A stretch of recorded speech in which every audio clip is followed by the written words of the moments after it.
I got a question for Caleb Williams. It's 4th and 9. The game's on the line. Where are you going with the ball? You are Locked On Trojans, your daily podcast on the USC Trojans, part of the Locked On Podcast Network, your team every day.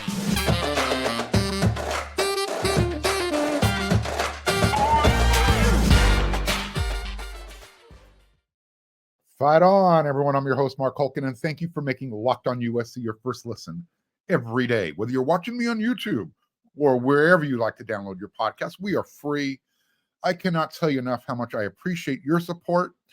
Show your appreciation. If you're watching on YouTube, become a subscriber. We're trying to get to 4,000. You be that 4,000th person. Hit that red subscribe button. I know you like the show. Hit that thumbs up. It means a lot more than you know.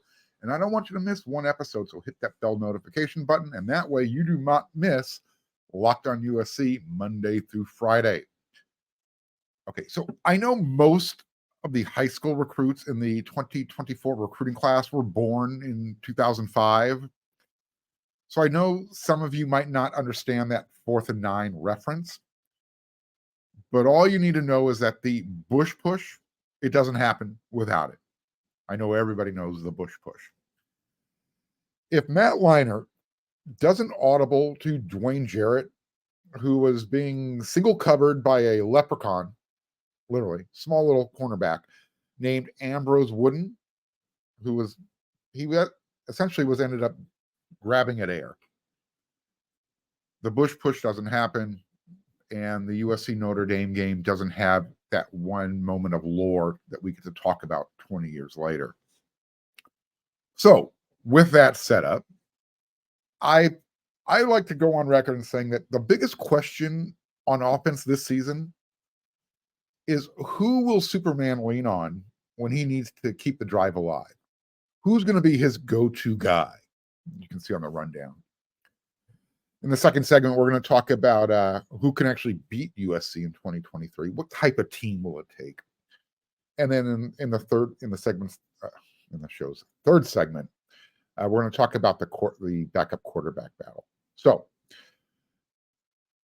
let's just stay on the quarterback tangent. Again, I asked that question to Caleb. Who are you looking at? You know, last season, Jordan Addison was that Dwayne Jarrett role that I was describing. And then, you know, when Jordan decided, you know what, I'm going to take the bowl game off, get myself ready for the NFL, Brennan Rice kind of took over and became that guy for Caleb in that one game. So is Brennan going to be that guy this season? I mean, he's got the intangibles, 6'3", 215 pounds, runs like a deer. It's a pretty nice first option if you need someone to keep the drive alive, keep the game going. However, I guess the question is, can he consistently get separation? And are his hands going to be consistent? We saw that last year. There were times when it would just be the easiest catch in the world, and maybe he was looking to turn it upfield too soon. That's kind of been a bugaboo with Brendan at times. Will Caleb fall back on a more comfortable target that he's familiar with? He's known Mario Williams, played with him a little bit longer. Again, he's another guy with elite speed, and he can also add some wiggle to his game as well. But with Mario, there are times when I questioned his decision-making last year. You know, and I'm not even referring to the kickoff in the Cotton Bowl versus Tulane. Let's put that aside. It has nothing to do with it. I'm talking about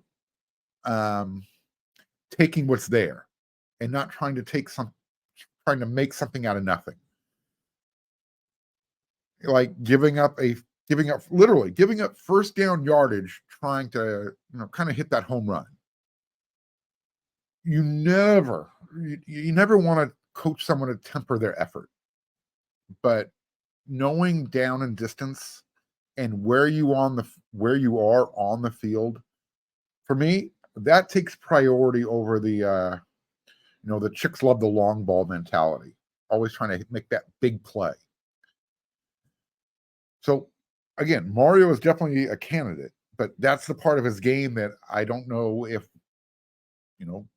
Caleb definitely works with him a lot more than I do. For me, that would be the trust issue there. But maybe the next two guys that I'm going to bring up they should probably be spoken about first, since Taj Washington and Dorian Singer are the two guys on USC's roster this year that's on the Biletnikoff watch list this season. Now, Dorian Singer in 2022 played for the University of Arizona, but he was first team All Pac-12. He had 66 catches for 1,100 yards, 6 touchdowns. Taj Washington, the other guy who was on the watch list, he was second on USC last season. He had 50 catches for 785 yards and 6 touchdowns. So, are one of those two guys going to be the guy Caleb's looking for on 4th and 9? Then you have two other veterans on the roster. Michael Jackson III, Kyron Hudson. Is it someone that you might not have at the top of the list? Those are two guys that I waited till the end to talk about as far as the veterans are concerned. And with Michael Jackson, if he can stay healthy, he's got some of the best hands on the team. And he's super fast as well. And he also has some wiggle. And he's a little bit bigger than Taj and Mario. As far as body size, he's thicker than those two. Kyron is bigger, taller, and probably, as far as a physical stature, he's similar to Michael Jackson, but again, maybe an inch or two taller. He played in all 14 games last year, and he had 15 catches, 152 yards. And I think he also had, he found the end zone 3 times. So that would put him 6th on the team. So sometimes it's the guy who you don't even think about. All of a sudden he pops out of nowhere and he becomes that go-to guy. But here's the thing. USC's got a freshman class of wide receivers that's going to be really good by the time they leave USC. Zachariah Branch, Deuce Robinson, Makai Lemon. Those are the guys who came in with the stars next to their name. Zach and Deuce, 5-star, Makai, 4-star. However, it's been Jacoby Lane who's been pushing Zach so far through fall camp for the best-looking freshman wide receiver. Hasn't been Deuce. Zach's starting to come on as we get towards the end of camp. But Jacoby was the guy who Lincoln Riley first started talking about. So will one of the freshmen be the go-to guy? Probably not. Now, since the first 3 games are, basically what I'm going to call them glorified scrimmages, I'm not sure USC is actually going to be in any 4th and 9 situation where everything is on the line. Remember, it's San Jose State, Nevada, and then they open conference play with Stanford. Games 4, 5, and 6, you're at Arizona State, you're at Colorado, and then you're home against Arizona. Now, you're playing on the road for the first time in Tempe and then in Boulder. One of those 2 games could present a situation like that. I just don't feel it. Now, the matchup against Notre Dame, you could have 2 top 5, literally, you could have 2 top 5 teams playing each other at that time. Because the Irish, they're going to host Ohio State in Game 5. USC jumped into the first AP poll at number 6. LSU, they could lose early also, and USC could jump them really quickly. So what if 4th and 9 happens for the first time in South Bend again? That would be too good to be true, I think. But I just laid out an argument, a scenario where it could actually happen. What say you?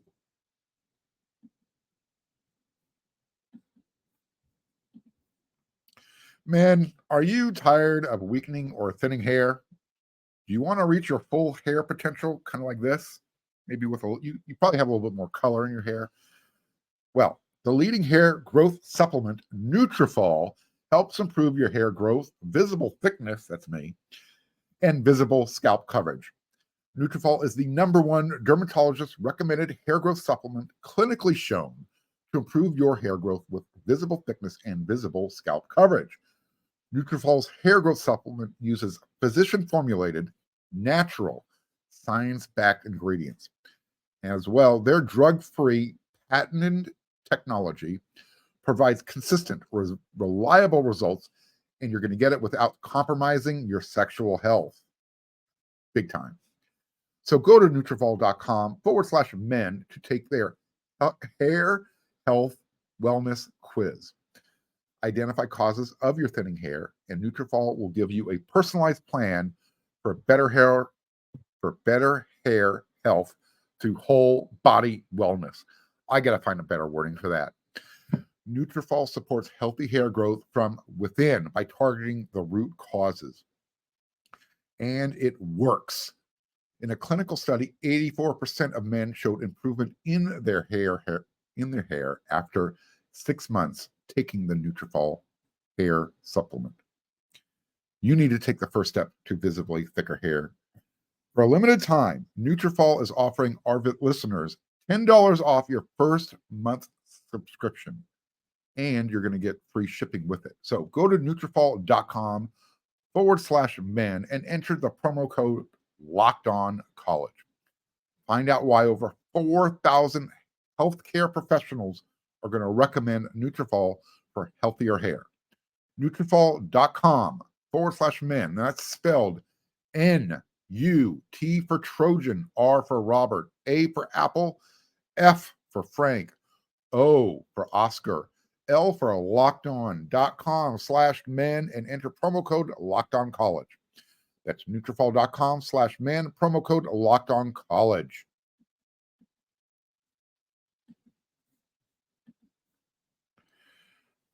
I'm on the record. You've heard it here. You've heard me here. I'll say it again. USC is going to go undefeated in 2023. Yeah. I know. I'm going full homer. Some of you think that way. But I've actually backed up my opinion with some, at least I think, some reasonable rationale.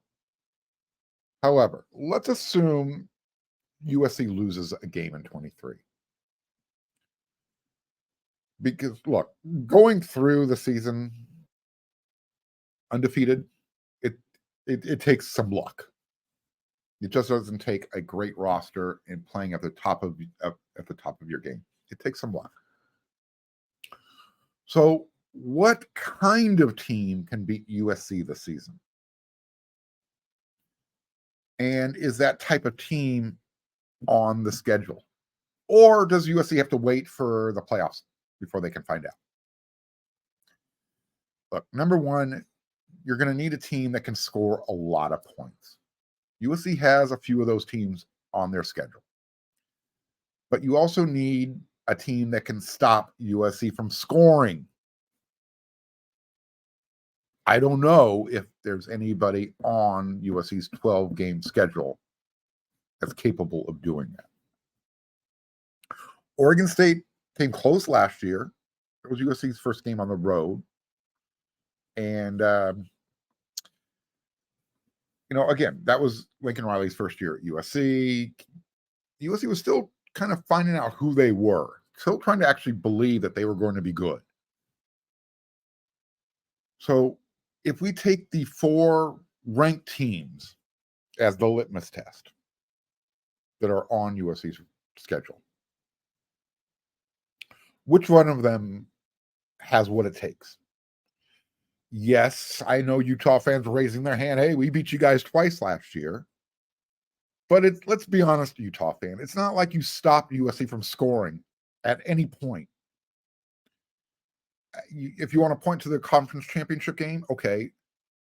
You had to wait till Caleb Williams pulled up lame with a hamstring because you weren't stopping him before then. And let's be honest, the game this year is in Los Angeles. So I don't know. Is Kyle Whittingham and the defensive coordinator going to do something different this year in Los Angeles? I guess we'll find out. Look, everyone anticipates Washington having a pretty good offense, so they're going to let's just check off that box. But do they have the defensive personnel to make USC skip a beat in LA? So, can Kalen DeBoer, can his Huskies dial up a defensive scheme that's going to frustrate Caleb? The deal last year, if you wanted to beat USC, and I think this really showed itself as the season went on and injuries started to mount up.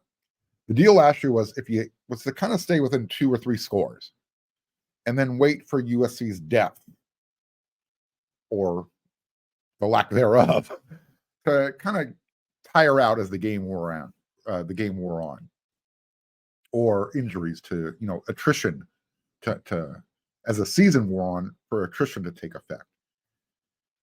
And that's when, they would take advantage of, a key injury at a position like Eric Gentry when he went down at linebacker. USC didn't have the depth behind him that they really feel they have this year. So I guess, that leaves Notre Dame and Oregon. Those are the 2 games on the road. USC is going to go to South Bend first. And South Bend has always been a great equalizer when USC has the better team. And I feel that way this year as well. So, is Marcus Freeman a better coach than Lincoln Riley? Their game against Ohio State is going to tell me, and it's going to tell everybody, a lot more of how good Notre Dame is going to be this year. I still remember what they looked like last year. And I know they brought in a quarterback that they feel comfortable with taking over. We'll see. So, look, despite my complete and utter disdain for Eugene and everything Oregon, mostly their fans, the Ducks, throughout their history, their tradition, all 20 years of it, or whatever you want to call it, I'll extend it, 25 years of tradition. They feed off their stadium's energy. And without it, they're going to need a Jonathan Smith type of defensive game plan to stop USC this year. I can't think of a better way to turn that knife is to say you need to have an Oregon State type of defense to compete with USC. How's that feel, Oregon? Tongue in cheek there. Got stuck. I want to leave it there. Look, I understand that Dan Lanning flipped a lot of that roster. But however, I still don't believe they have the personnel that matches up with USC. Not defensively. So, if we're talking about a shootout in Eugene, can Bo Nix, can he put the team on his back if USC's defense commits to taking away the Ducks' running game? In other words, is Bo Nix going to be able to play better than Caleb Williams? They're playing at home. Here's my counterpoint. This is a statement game for Caleb Williams. Not only is he, looking to secure a back-to-back Heisman, he wants to make sure he is playing in the playoffs. And this cannot be the game that keeps him and the Trojans from playing in the conference championship game, let alone making the playoffs. And this game is directly a week before the UCLA game. So again, this is a statement game. All right. So there it is. Since I've convinced y'all now that USC is the greatest thing since sliced bread this year, of the other national contenders, because there isn't anybody currently on USC's schedule that is going to be able to derail them, hopefully. Of the other national contenders, assuming USC makes that 4-team playoff field, Alabama, well, they've got some quarterback questions. What about Georgia? Well, they've got to break in a new quarterback this year. Here's the thing, though. It's probably going to be pretty easy with their schedule, which is embarrassing. And I'm going to make the same argument with Ohio State. This is another team that many picked to get into the playoffs this year. They have to replace their quarterback. But, whoever they decide on, they've got a couple of really nice wide receivers to help that guy out. What about Michigan? Can the Wolverines and Coach Harbaugh survive the media scrutiny? And the other thing, can they stay healthy? There's a lot. Every time Michigan plays when they're on national TV, that backstory is going to be out there. Should Coach Harbaugh be coaching in this game? If you're not aware, initially there was a 4-game suspension, but it's being challenged, and now the NCAA is like, wait a minute, maybe we need to get involved here. So we'll see what happens there.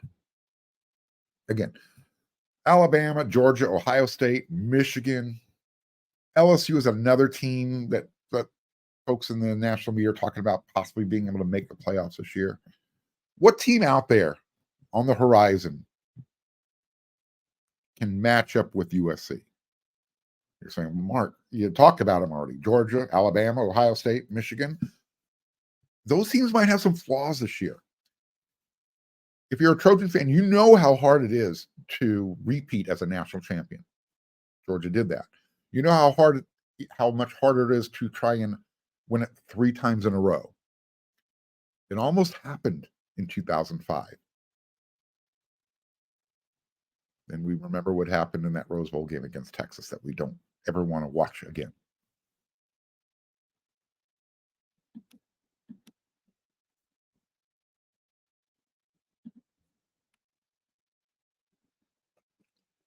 So I got a question for you. How much time should the backup quarterbacks play this season? The battle for the quarterback spot is really the battle for QB1 in 2024. So Miller Moss, I believe, and until I hear differently, which I don't think I'm going to hear differently, he's going to be the first guy to put down the clipboard when USC is ahead of San Jose State by 4 touchdowns this year. And by the way, I want to throw this out there. Pardon me.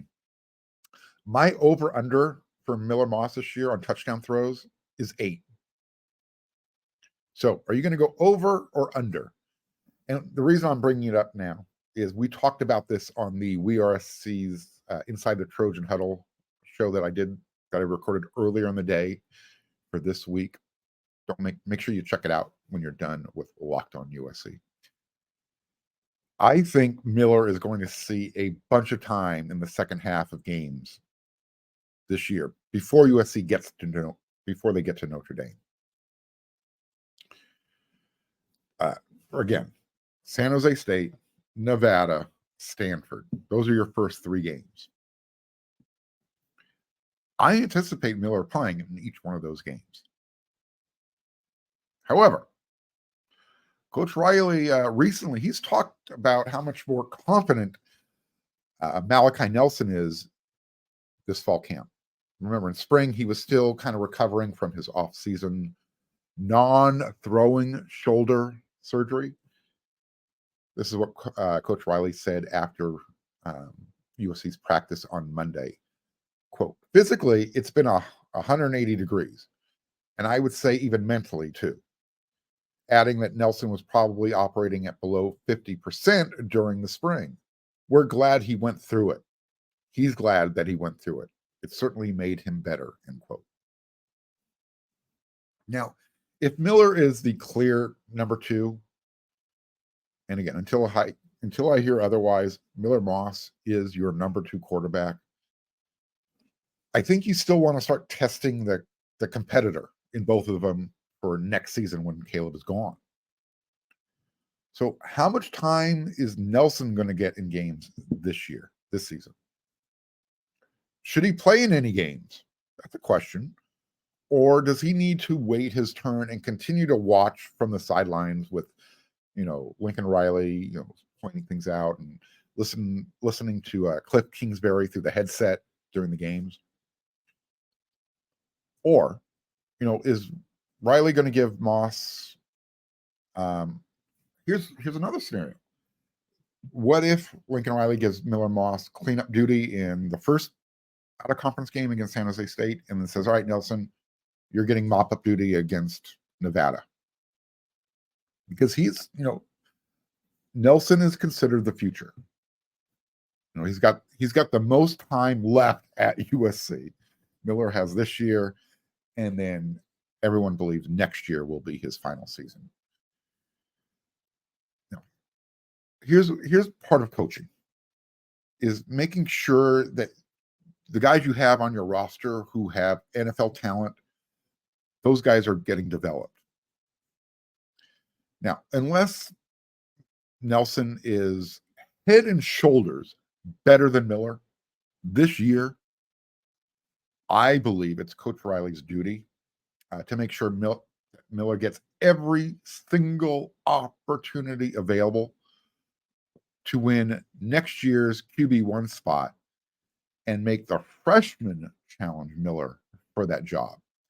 And I'm talking about making Nelson watch Miller play this year as a backup. And then the challenge can start during, practices this year, bowl season, playoff season, and well into spring camp. That's really when I want to see those two, saying, I'm the guy. This year, I really think it's Coach Riley's duty to make sure that Miller gets as much game film out there for the NFL. As well, let's not forget, USC opens up against LSU next year. So you really want to have a really good idea of who's going to be starting that first game. So maybe everything I'm saying is you need to throw it out the window and say, you know what? Whoever Lincoln feels comfortable with, that's who's going to get second shot. I still think it's going to be Miller. So, and it's not just LSU. You've got the big conference on the horizon. We thought we knew what the 2024 and 2025 schedule was going to look like. But, you had a couple of interlopers decided they wanted to jump on that train late, and it kind of messed things up. So we'll see. But the main point I'm talking about here is you've got LSU out of the gate, and you've got a much more competitive Big Ten conference schedule that you need to worry about. So making sure that 2024 QB1 role is more defined is definitely going to be a priority this season. That's part of coaching. Yeah, they're playing for big time stakes this year, but again, you're coaching for next year too. That's what makes a great coach. And that's what makes this episode of Locked On USC in the books. I will be back with another episode tomorrow because that's what we do. We come at you 5 times a week. So until that next episode, when you make Locked On USC your first listen every day, everyone, you know what to do.